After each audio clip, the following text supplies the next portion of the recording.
Take a good look at the next big rig that thunders past you on the motorway and start counting its wheels. Two at the very front, then a cluster of four, then four more, then four under the trailer and four behind those. By the time you've finished, you've counted 18. 18 wheels. Now glance down at your own car sitting on the driveway. Four wheels, that's it. Four little wheels that have carried you, your family, your weekly shop, and a slightly worrying amount of dog hair for years without complaint. So what on earth is going on here? Why does one vehicle need over 4 times as many wheels as another? Is it just because trucks are big and heavy? Well, that's part of it. But honestly, the real answer is far stranger and far more clever than big vehicle needs big wheels. By the end of this video, you are going to look at every lorry on the road in a completely different way. Hi, my name is Jeremy, and this is Trucks United. Now, before we get into the why, we have to clear up something that trips almost everybody up, because the phrase 18-wheeler is one of the most misunderstood terms in the whole of trucking. When people say a truck has 18 wheels, they picture 18 separate wheels scattered randomly along the length of the vehicle, but that is not how it works at all. Those 18 wheels are organized into 5 axles, and the way they're grouped tells you almost everything you need to know about the job each one is doing. Let me break it down. At the very front, you have the steer axle. That's 2 wheels, one on each end, and those are the wheels the driver actually turns. Then, behind the cab, you have the drive axles. On a typical long-haul tractor, there are 2 of them sitting close together, and here's the key detail. Each end of each drive axle carries not 1 wheel, but 2, mounted side by side. We call those dual wheels, or duals. So 2 drive axles, with a pair of wheels at each end, gives you 8 wheels right there. Then you hook up the trailer, and the trailer has its own axles, usually 2 of them, again with dual wheels at each end. That's another 8. Add it all up. 2 at the front, 8 under the tractor, 8 under the trailer, 18. So an 18-wheeler isn't really about the number 18 at all. It's about 5 axles and a very deliberate decision to double up the wheels everywhere except the front. And that decision is where the real story begins. So let's start with the single biggest reason, the one that drives everything else: weight. A fully loaded articulated lorry in most of the world can legally weigh around 40 tons. In the United States, the limit is 80,000 pounds, which is about 36 tons. Your average family car weighs somewhere between 1.5 and 2 tons. So a loaded truck is roughly 20 times heavier than your car. 20 times. Now here's the thing that most people never stop to think about. All of that weight, every single ton of it, is resting on nothing more than the small patches of rubber where the tires actually touch the road. That contact patch on each tire is only about the size of the palm of your hand. Let that sink in. 40 tons of steel, fuel, and cargo balanced on a handful of rubber footprints, each no bigger than your hand. The question isn't really, why do trucks have so many wheels? The question is, how do you stop 40 tons from punching straight through the road surface? And the answer is, you spread the load. This is the concept that unlocks the whole video, so let me explain it properly. Imagine pressing your thumb into a lump of soft clay. All your force goes through that one tiny point, and your thumb sinks right in. Now imagine pressing your whole flat hand into the same clay with the same effort. Your hand barely leaves a mark because the force is spread over a much larger area. Engineers call this ground pressure, and it's simply force divided by area. The more tires you put on the ground, the more you divide that enormous weight, and the lower the pressure under each individual tire. A car only weighs a couple of tons, so 4 tires are plenty to keep its ground pressure sensible. But a 40-ton truck on only 4 tires would be a disaster. The pressure under each tire would be so brutal that it would chew up road surfaces, sink into soft ground, and the tires themselves would overheat and fail within minutes. So trucks don't have lots of wheels because they're showing off. They have lots of wheels because physics gives them no other choice. And this is where the law steps in, because it's not just about what the truck can survive. It's about protecting the road itself. Roads are expensive. Motorways, bridges, overpasses, they cost staggering amounts of money to build and maintain. And the single biggest enemy of a road surface is heavy axles hammering down on it over and over again. Here's a fact that genuinely surprises people. The damage a vehicle does to a road doesn't go up evenly with weight. It goes up roughly with the fourth power of the axle load. That's a bit of a mouthful, so let me translate it. If you double the weight on a single axle, you don't do twice the damage. You do something like 16 times the damage. 16. So a road authority has a massive incentive to make sure truck operators spread their cargo across as many axles as possible, keeping the load on each one down to a level the road can actually tolerate. This is exactly why almost every country on Earth has strict legal limits, not just on how much a whole truck can weigh, but on how much weight is allowed on each individual axle. In the United States, there's a famous piece of regulation called the Federal Bridge Formula. It's a clever mathematical rule that links how much weight you're allowed to carry to how many axles you have and how far apart they're spaced. The further apart your axles, and the more of them you have, the more total weight you're permitted to haul. The whole point is to stop too much weight being concentrated on any one spot, especially when a truck is crossing a bridge. Because a bridge doesn't care about your total weight nearly as much as it cares about how much is bearing down on one particular point at one particular moment. So those extra axles and all those extra wheels aren't just holding the truck up. They are a legal passport that allows the truck to carry a heavy, profitable load in the first place. Take axles away, and you're legally forced to carry less, which means you earn less. Suddenly all those wheels start to look like a very sensible business decision.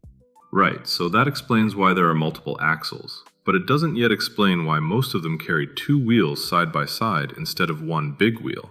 And this is one of the most elegant bits of engineering on the entire truck, so let's dig into the duals. There are several reasons truck builders pair up the wheels, and they all matter. The first, again, is load. Two tires simply carry more weight than one, and they spread that weight over a wider footprint without making the tire itself impractically enormous. You could, in theory, build one giant single tire to carry the same load, and some specialist trucks do use what are called super singles. But for most heavy work, two normal-sized tires are cheaper, easier to source, easier to fit, and easier to replace than one monster tire. But the second reason is the one I find genuinely brilliant, and it's all about safety. It's redundancy. Think about what happens when a tire fails on your car. You get a flat, the car pulls to one side, you carefully bring it to a stop, and you change the wheel, swearing gently the entire time. Now imagine that same blowout happening on a truck carrying 40 tons at motorway speed. If that truck had only a single tire at each corner like a car, a blowout could instantly drop a heavily loaded corner of the vehicle onto the road, potentially sending the whole rig out of control. But with dual wheels, when one tire lets go, its partner right next to it is still there, still inflated, still carrying the load. The truck doesn't suddenly collapse onto its axle. The driver gets a fighting chance to feel the problem, slow down, and pull over safely. Those paired wheels are quietly acting as a backup for one another every single second the truck is moving. And if you've ever seen those huge chunks of shredded black rubber lying in the middle of a motorway lane, the ones that look like a dead alligator sunbathing on the tarmac, that's very often the remains of one half of a dual pair that blew out while its twin kept the truck rolling safely to the hard shoulder. There's a third reason for duals as well, and it's heat. Tires are basically rubber and air, and their greatest enemy is heat. The more a tire flexes and the more load it carries, the hotter it gets, and excessive heat is what destroys truck tires. By sharing the load between two tires, each one flexes less, runs cooler, and lasts far longer than a single tire trying to do the same job alone ever could. On a long-haul run that might cover hundreds of kilometers a day for years on end, that difference in running temperature is the difference between a tire that goes the distance and a tire that fails on a baking motorway in the middle of summer. Now, let's talk about stopping, because wheels aren't just there to hold the truck up and roll it along. They're absolutely central to bringing it to a halt, and this is another huge reason trucks need so many. Braking is all about friction, and friction needs surface area, and it generates heat. When you brake in your car, 4 brakes have to absorb the energy of 2 tons slowing down. Manageable. When a truck brakes, the system has to absorb the energy of 40 tons slowing down, and that is a colossal amount of energy that has to go somewhere. It turns into heat, and a lot of it. By having brakes on every single one of those axles, the truck spreads the braking effort and the resulting heat across many more units.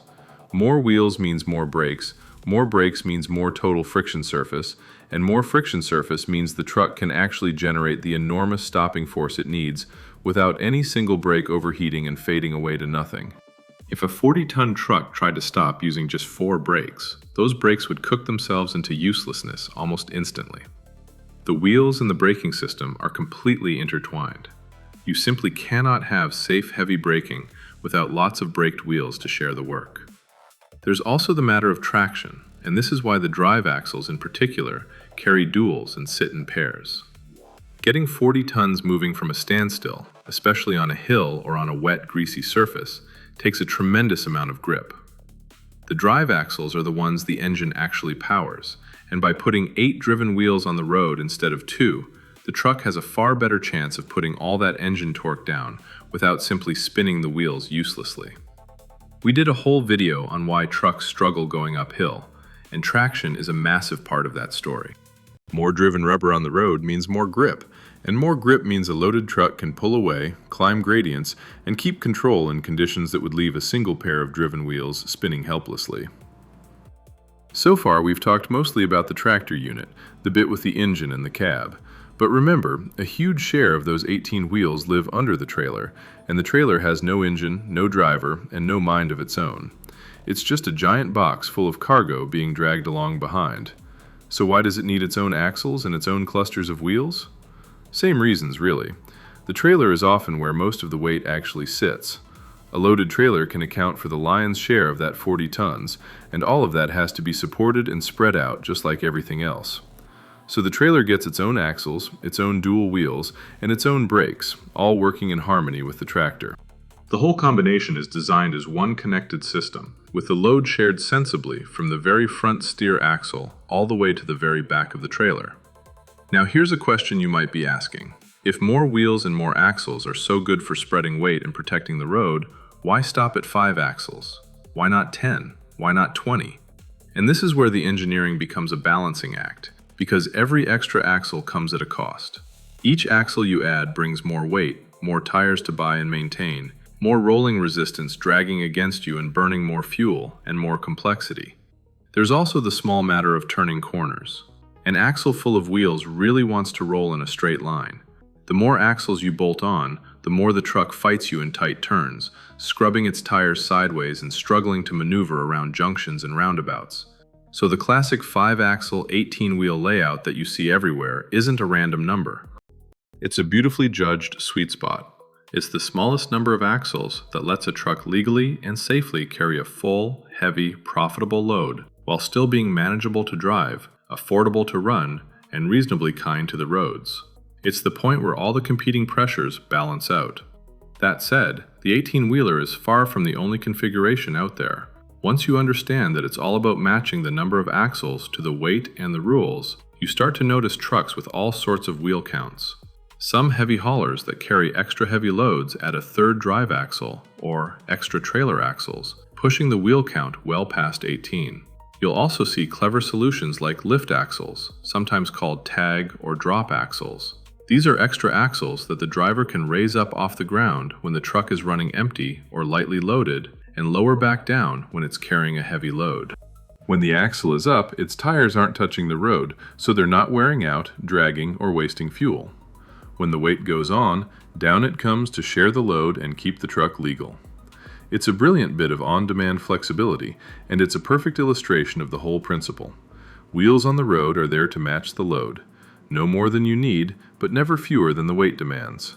And in different parts of the world, the rules produce different answers. In places like Australia, you get road trains, enormous combinations pulling multiple trailers with dozens upon dozens of wheels stretching way back down the road, because the loads are huge and the outback roads are long and straight. In tightly packed European cities, you get more compact configurations because the streets simply won't tolerate anything bigger. The number of wheels on any truck, anywhere, is really just an answer to a local question. How much weight, over what kind of roads, under which set of laws? The 18-wheeler is simply the answer that suits a huge slice of long-haul work absolutely brilliantly. So let's bring it all back together, because once you see it, you can't unsee it. A truck doesn't have 18 wheels because someone thought it looked impressive. It has 18 wheels because 40 tons of weight has to be spread across enough rubber to stop it crushing both the road and itself. It has multiple axles because the law, quite rightly, limits how much weight can press down on any single point, to protect the bridges and roads we all rely on. It has dual wheels because two tires carry more, run cooler, and crucially, cover for each other when one fails at speed. It has brakes on every axle because stopping 40 tons generates a mountain of heat that has to be shared. And it has driven wheels in pairs because getting that mass moving and keeping it under control takes every scrap of grip you can find. Your car only needs 4 wheels because your car is light. The moment you scale up to the weight of a loaded truck, 4 wheels stops being an option and starts being a death wish.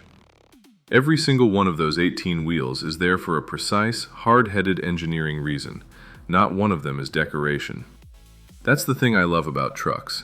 Nothing on them is accidental. Every wheel, every axle, every doubled-up tire exists because somebody, somewhere, did the maths and worked out exactly what it would take to move an enormous load safely down a real road, in the real world, day after day after day. The next time one of these giants rumbles past you, have a quick count of those wheels, and remember that each one is pulling its weight, quite literally. So what do you think? Did the real reason surprise you, or were you a step ahead the whole time? And here's a question I genuinely love your answer to. Have you ever seen a truck with way more than 18 wheels out on the road? And where in the world were you when you spotted it? Drop it in the comments below, because I read every single one. If you enjoyed this one, do me a favor and hit that subscribe button, because here at Trucks United, we pull back the curtain on this kind of thing every single week. Thanks so much for watching, and I'll see you in the next one.